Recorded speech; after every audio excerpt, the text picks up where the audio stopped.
Bien, entonces dijimos que el ser humano tiene conciencia y esa conciencia fue diseñada por Dios para que podamos alimentar nuestra voluntad, es decir, decidir.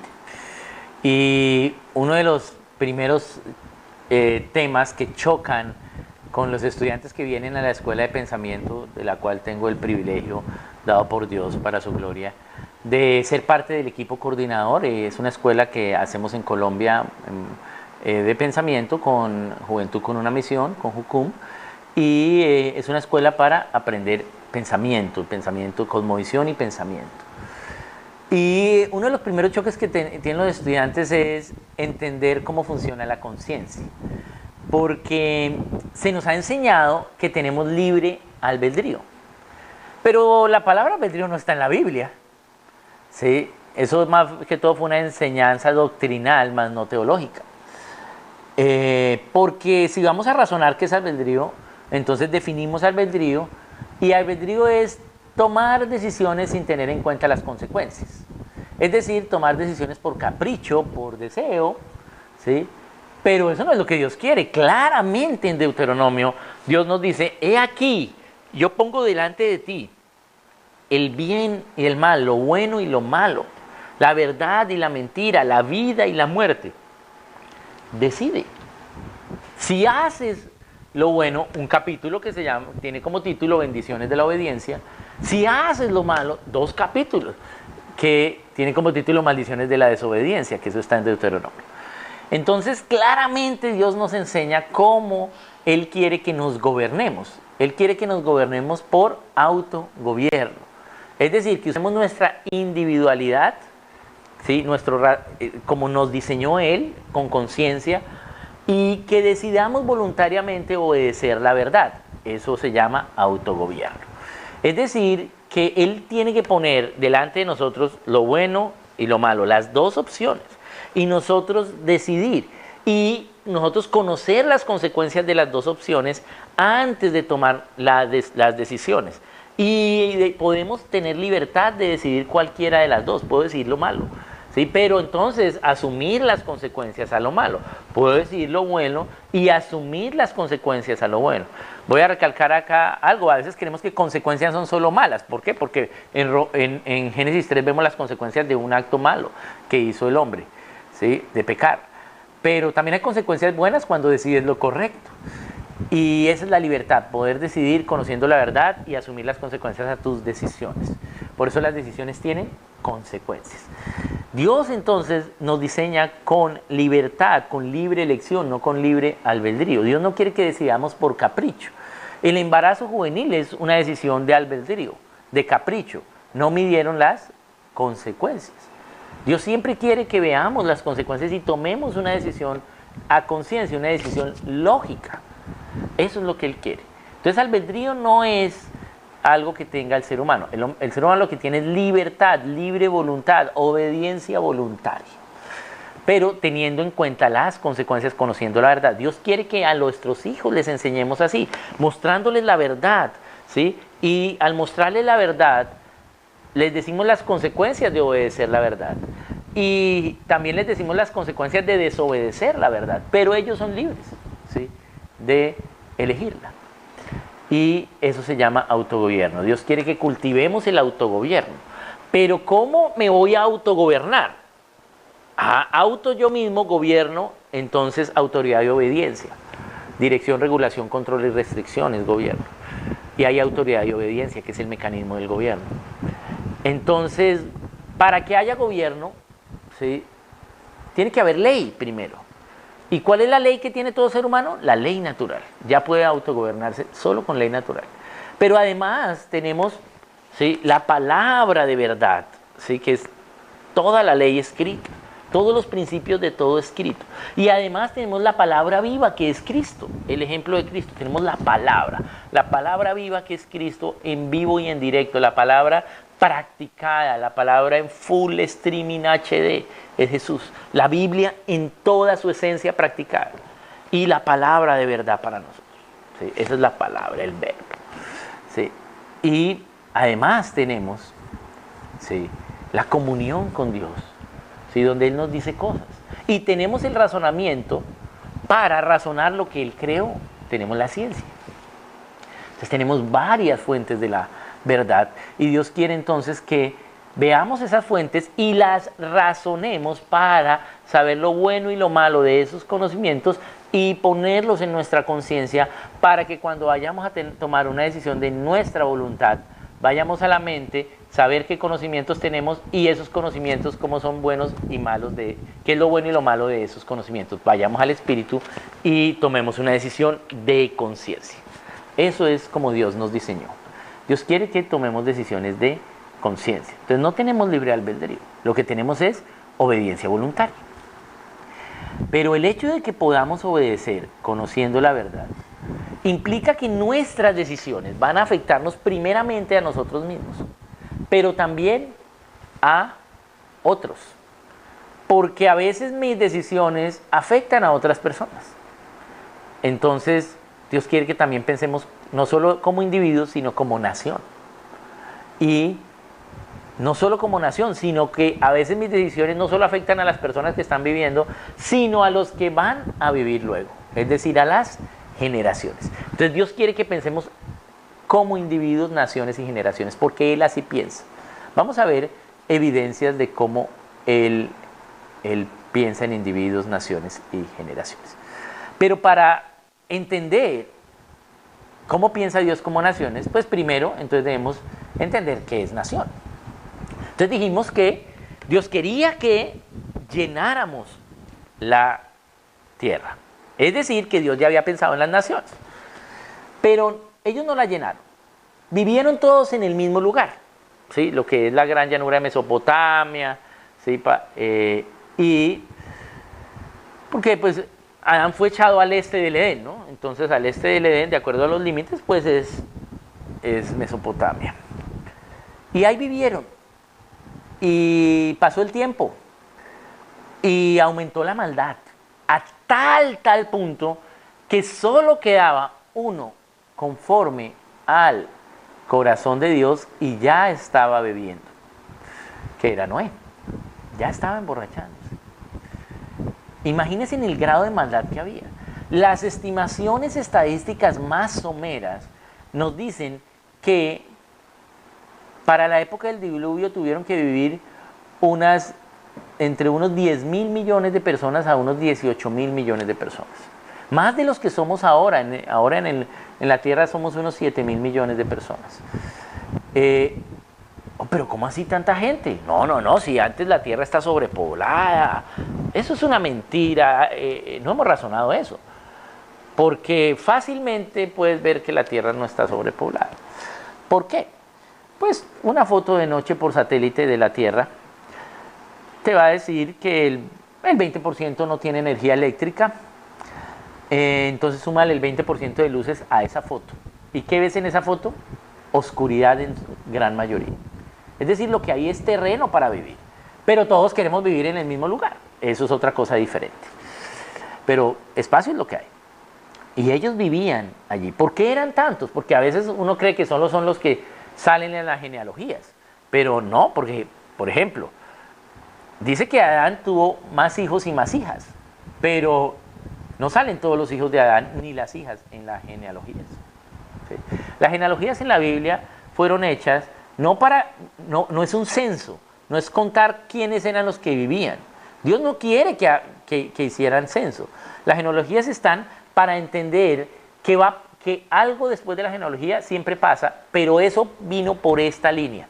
¿Sí? Es decir, ¿cuál fue la cosmovisión que se pasó de una generación a otra? Para eso es que están las genealogías.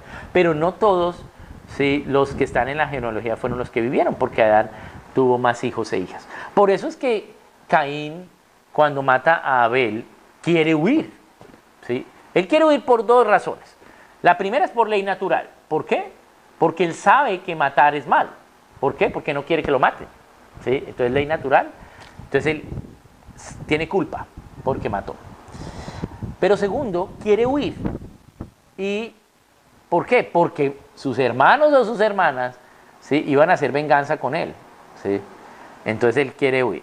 Dios gobernaba directamente, entonces Dios decide proteger a Caín. ¿Cómo Dios decide proteger a Caín? Dice que le va a poner una marca, una señal, para que nadie lo mate. Pero pues si Dios le hubiera puesto acá una X a Caín, ¿eso hubiera sido suficiente para que no lo matara? No. Tuvo que ser una señal que haga que nadie quiera matar a Caín. La Biblia no dice cuál es la señal, ¿sí? Pero o le puso mucha valentía para que nadie quisiera matarlo y él fuera mucho más valiente y aterrorizara más a los otros. O le puso algo como para que nadie decidiera ni siquiera acercársele a Caín, que yo creo que sería lo más lógico. Y pudo ser el gigantismo. Pudo ser que le puso la enfermedad del gigantismo para que fuera más grande y entonces nadie quisiera atacar a Caín. Dios gobierna y Dios gobernó allí. Pero Caín quería huir. ¿Por qué? Porque había más personas y vivían más tiempo, tenían más hijos. La estimación mínima es esa cantidad de gente. Entonces imagínense ese grado de maldad que había, ¿sí? Que ya solo quedaba uno conforme al corazón de Dios. Esto es una evidencia de cómo Dios es de misericordioso. Dios es misericordioso 99.99999, no sé cuántos ceros, cuántos nueves después de la coma. Casi siempre Él es misericordioso. Y es justo 0.00000, no sé cuántos ceros. ¿Sí? Dios no es 50% misericordioso, 50% justo. Si Dios fuera así, no estaríamos acá. ¿Sí? Pero Dios es muy misericordioso, pero a veces tiene que hacer justicia. Entonces, hace justicia. Y hizo justicia. El diluvio fue un acto de amor. Fue un acto de amor para que no existiera más maldad. Pero ese acto de amor salva a 8 personas, a Noé, a su esposa, a sus hijos y a sus nueras, pero ellos no eran conforme al corazón de Dios, solo Noé, y ya se estaba perdiendo. Entonces, ellos no eran gente cristiana, digamos, gente que tuviera claro a Dios. Pero Dios decide salvarlos y empezar de nuevo. Entonces pasa el diluvio. Luego ellos se bajan en Génesis 10. Y en Génesis 10:5 dice que Jafet fue a la costa, al mar. Y también dice que en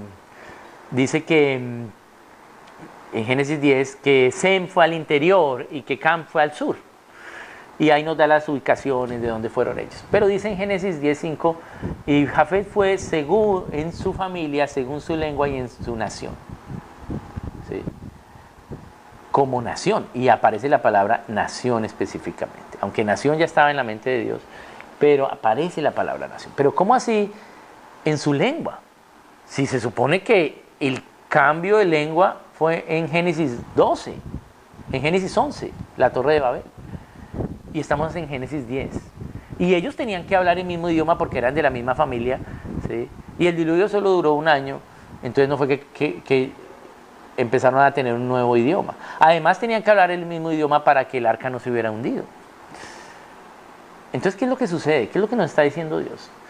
Que ellos iban a desarrollar dentro del mismo idioma una lengua. Es decir, que vemos en cada nación que aunque se habla el mismo idioma, si viven en diferentes lugares, el léxico empieza a cambiar. Tienen unas palabras, unos hablan de una forma, otros de otra, tienen diferentes acentos, pero es el mismo idioma. Entonces a eso se refiere. Entonces Jafet vivió en la costa, entonces tenía un acento, un léxico, como la gente que vive en la costa en una nación. El otro Sem vivió al interior, entonces como los que viven al interior. Y Cam vivió al sur, como los que viven al sur de una nación. Bien. Dice que es en su familia como nación, ¿sí? En su nación. Y ahí entendemos entonces qué es nación. Porque ellos eran familia y eran solo dos. Era Jafet y su esposa, o Cam y su esposa, o Sem y su esposa, o Noé y su esposa, más esos hijos. Pero dice que esos hijos se fueron a vivir en su familia como nación. Es decir, que ya familia son 2 personas, matrimonio. ¿Sí? Y ya pueden ser nación. Es decir, que nación es mínimo 2 personas que creen lo mismo y tienen un gobierno soberano. un gobierno. Ellos tenían que creer lo mismo porque estaban en matrimonio, por eso sí, se casa uno porque cree lo mismo. ¿Sí? Aunque somos diferentes, pero estamos de acuerdo en cosas. Tenemos una misma cosmovisión. Aunque somos diferentes, tenemos algunas cosas diferentes, pero a la larga, ¿sí? Nuestro pensamiento general es el mismo. Entonces, naciones mínimo 2 personas que creen lo mismo y tienen un gobierno. Claro, ahí el gobierno era que el hombre va a gobernar, va a ser el líder, ¿sí? Pero es un gobierno en equipo, pero la responsabilidad del gobierno la tiene el hombre. Y ese es el gobierno. Entonces, naciones mínimo 2 personas que tienen la misma cosmovisión, que creen lo mismo y tienen un gobierno. Eso es una nación. Hay 237 países y territorios en el mundo, ¿sí? En la tierra, pero unas 13.000 naciones. Y Dios quiere que hagamos también discípulos a las naciones. Entonces ese es el concepto de nación, y ahí viene y ahí empieza el concepto de nación, pero vemos que ni Jafet, ni Sem, ni Cam llenaron la tierra tampoco. Ya no vivieron juntos como antes del diluvio, pero ahora vivieron cerca, pero no juntos, pero cerca. Pero Dios no les dijo, vivan cerca, sino llenen la tierra. Pero ellos que siguieron viviendo cerca. Entonces luego sucede Génesis 11, donde viene la Torre de Babel. Y la Torre de Babel es un capítulo bien interesante de la Biblia porque Dios está hablando y está diciendo, el pueblo es uno y pueden hacer cualquier cosa, dice Dios. Cualquier cosa, es decir, que ellos podían hacer la torre para llegar hasta el cielo nuestro, hasta más arriba. Podían seguir haciendo la torre, porque Dios está hablando y dice que pueden hacer cualquier cosa. Ellos estaban practicando un principio bíblico, pero para el mal, pero un principio bíblico que es la unidad con unión. Tenían unidad interna, entonces produjeron una unión externa, para el mal, ¿sí? Entonces Dios, ¿sí?, les cambia la lengua. Y le cambia la lengua por familias, y entonces tú solo te empiezas a entender con quien habla el mismo idioma, y entonces empiezas a vivir con ellos, y dice ahí en Génesis 11, y así fue como la tierra fue llenada. Entonces ahí ya se cumplió la idea de Dios de naciones desde que nos dio la misión de Génesis 1:28, y es que llenemos la tierra. Lógicamente eso fue con el correr del tiempo, pasó tiempo, eran nómadas la mayoría, ¿sí? Entonces pues pasó tiempo, pero se llenó toda la tierra.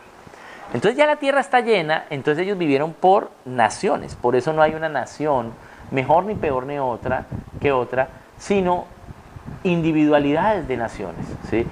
Las naciones deben ser independientes y tener su propia individualidad, así como los individuos que tienen su propia individualidad.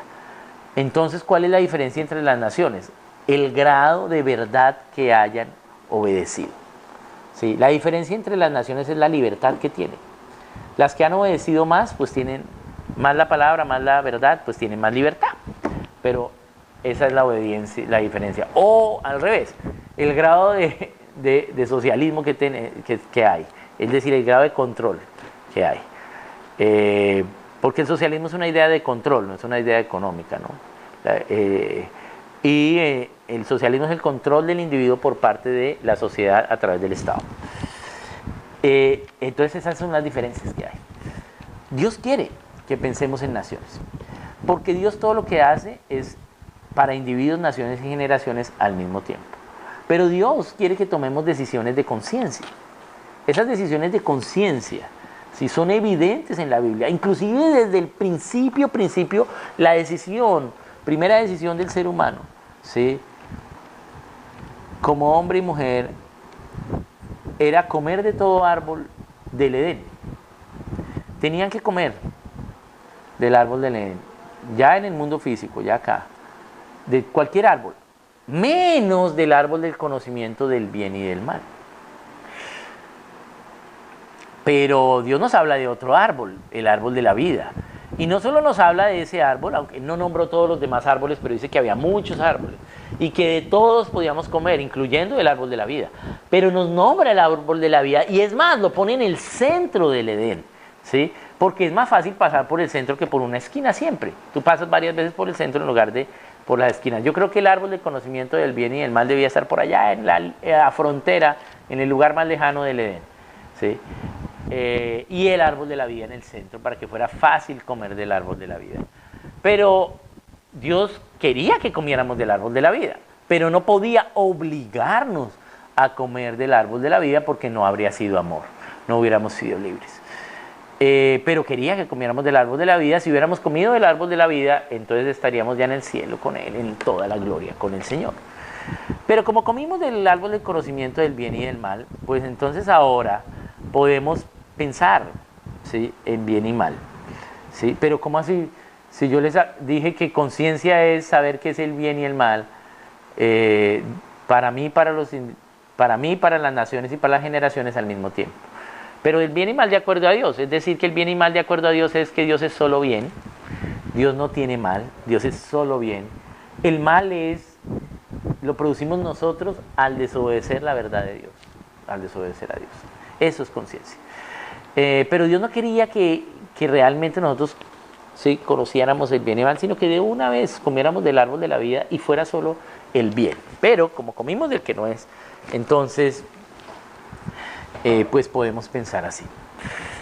Dios quiere entonces que tomemos decisiones de conciencia como individuos y como naciones. Veamos ejemplos de eso. Primer ejemplo es que había en Ur, por ejemplo, y eso está en Génesis 12. En Ur, un pagano, ese pagano se llamaba Abraham, y era muy, muy, muy pagano. Vivía en Ur, que es capital paganista de la nación caldea. Y es más, ¿cuál era el negocio al cual se dedicaba Abraham? ¿Cuál era su profesión? ¿Cómo Dios le veía? ¿Cuál era su sustento? ¿Sí? Él decidió estar en el negocio de la idolatría. Eso era lo que él hacía, ídolos. Estaba en el negocio de la idolatría, hacía ídolos de madera para los lugares santos. Entonces estaba en el superpaganismo. Pero un día, en un momento, él quiso de corazón buscar a Dios. Y Dios se le reveló. ¿Por qué? Porque Dios se revela a quien lo busca de corazón. Y Abraham quiso conocer a Dios. Quiso saber de Dios. Quiso conocer más a Dios. Y entonces Dios se reveló y él supo luego cuál era el Dios verdadero. Entonces Dios trabajó con ese individuo que se llamaba Abraham, padre. Y le dice que a través de él habrá bendición para las naciones y para las generaciones. Y trabajó con ese individuo, que es Abraham. Pero uno sigue leyendo y uno cree que entonces Abraham ya se fue de una, ¿sí?, para la tierra prometida. Pero primero Dios le dice, ya no será tu nombre Abraham, sino Abraham. No solo padre, sino padre de naciones, de generaciones. Y cuando leemos Hebreos, vemos que Abraham no se fue de una inmediatamente a la tierra prometida. Se fue a la ciudad de Harán, ¿sí? Estuvo 10 años allá, porque Harán se había convertido en un centro religioso donde era más fácil entonces y mejor negocio vender idolatría. Y luego que muere su padre, ahí sí sale de Harán para la tierra prometida. Y él se convierte en padre y padre de naciones y generaciones. Entonces Dios trabajó con un individuo, con naciones y con generaciones. Al hablar con mis hijas de las genealogías nuestras, porque estaba leyéndoles la Biblia en números acerca de quiénes eran y también de las genealogías en Génesis, entonces les dije que Abraham era uno de nuestros tatarabuelos, ¿sí? Porque efectivamente nosotros somos las generaciones, ¿sí?, que Dios le prometió a Abraham. Y él es uno de nuestros tatarabuelos. Y mis hijas estaban felices de que uno de sus tatarabuelos saliera en la Biblia. Y es verdad, porque Abraham es nuestro tatarabuelo al cual Dios le habló de nosotros como promesa. Y enos aquí conociendo a Cristo. Y estamos con el Señor nosotros. Entonces, qué bueno, porque Abraham obedeció. Pero Dios, vemos con Abraham que piensa en individuos, naciones y generaciones. Veamos otro ejemplo. La Gran Comisión en el Nuevo Testamento. Cuando vamos a entender y a razonar lo que es la Gran Comisión, normalmente nos vamos a Mateo 28, 19, 20, porque pues ahí en la Biblia está escrito un título que se llama la Gran Comisión. Pero recordemos que la Biblia no fue escrita, ni con títulos, ni capítulos, ni versículos. Entonces debemos no solo razonar los títulos, sino razonar qué es lo que Cristo nos comisionó. Para entender la Gran Comisión, primero tenemos que entender qué es eso, definirla. ¿Qué es la Gran Comisión? La Gran Comisión es una misión que hacemos conjuntamente y que es grande. Eso es la Gran Comisión. Una misión que hacemos conjuntamente y que es grande. Pero ¿qué es una misión? Una misión es que fuiste enviado a hacer un trabajo, a hacer una labor. Ha sido enviado. ¿Y cuándo Cristo envió? El Señor Jesús envió en 2 ocasiones a los creyentes. Nos envió, en Marcos 16, 15 dice, id. Eso quiere decir que ahí nos está enviando. Id y predicad el Evangelio a cada persona. ¿En qué está pensando Dios? Allí, con esa misión que nos da, en individuos. ¿Sí? Dios está pensando en individuos. Vaya y predique el Evangelio a cada persona. Eso lo debemos hacer todos los creyentes. Pero en Mateo 28, 19, 20 dice id, o sea, de nuevo somos enviados. ¿Sí? No dice ven al templo, ¿sí? Ven al salón, no. Si dice id, ve. Ve. Y haced de las naciones mis discípulos. Es decir, que las naciones sean discípulas de Dios. No está hablando de personas, sino de naciones, aunque las naciones son constituidas por personas.